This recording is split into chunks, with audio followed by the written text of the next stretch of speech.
दोस्तों, कभी कभी रिश्तों का कुछ नाम नहीं होता, लेकिन वो फिर भी बहुत खूबसूरत और खास होते हैं। हमारी आज की कहानी भी कुछ ऐसी ही है। और अगर आपने सच में किसी से प्यार किया है तो इसे पूरा सुनिएगा। आपको महसूस होगा कि जब कोई आपको चाहता है तो आपकी दुनिया अलग ही हो जाती है, और जब वो जाता है तो आपको समझ नहीं आता क्या करें, और आप वैसे ही हो जाते हो जैसे पहले थे, या उससे भी बेकार। ये कहानी है रवि की, जो एक ऑफिस में नौकरी करता है और एक अच्छा एम्प्लॉय भी है। किसी से ज्यादा बात नहीं करता, बस अपने काम पे ध्यान देता है। वो लंच भी अकेले ही करता है। उसके घर में है तो सब, लेकिन रवि थोड़ा चुप ही रहता है। शायद उसे कोई समझ नहीं पाया या समझने की कोशिश ही नहीं की, लेकिन वो अपनी दुनिया में खुश है, और उसने चाहा भी नहीं कि कोई उसे समझे या अपनाए। उसकी कोई गर्लफ्रेंड भी नहीं है, क्योंकि बहुत ही शांत और शर्मिला है। वो सच में नहीं जानता कि उसे चाहिए क्या। लेकिन किस्मत को कुछ और ही मंजूर होता है। एक दिन रवि के ऑफिस में नए हेड आए और ऑफिस का सारा माहौल ही बदल गया। अब सब लोग टाइम से आने लगे और सब काम स्मूथली चलने लगा। लेकिन रवि को क्या, वो तो वैसे भी बहुत सिंसियर था। एक दिन शाम को टीम की मीटिंग हुई।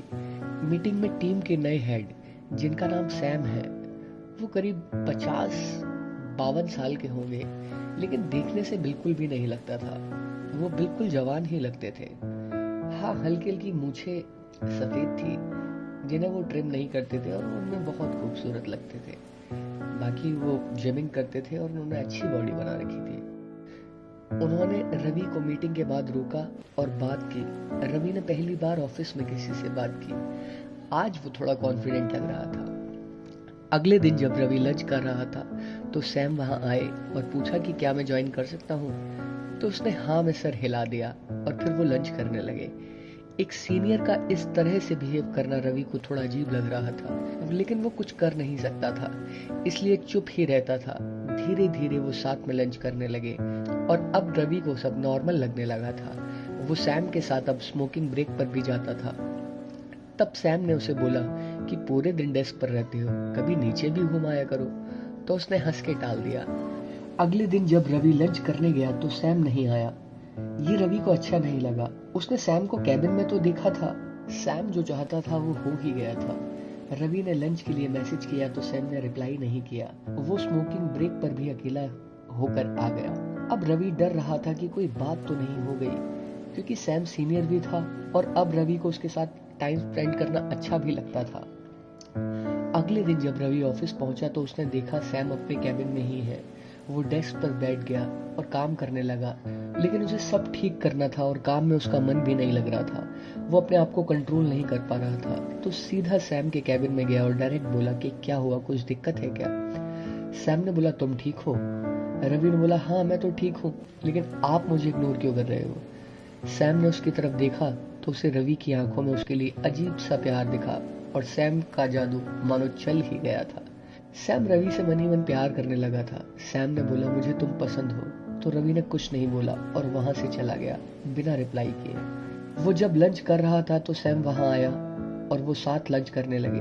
सैम जो भी बोल रहा था रवि रिप्लाई नहीं दे रहा था। लास्ट में सैम ने बोला कि ऑफिस के काम से जयपुर चलना है, मैंने तुम्हारा नाम दिया है, मुझे कल तक बता देना अगर तुम चलना चाहो तो।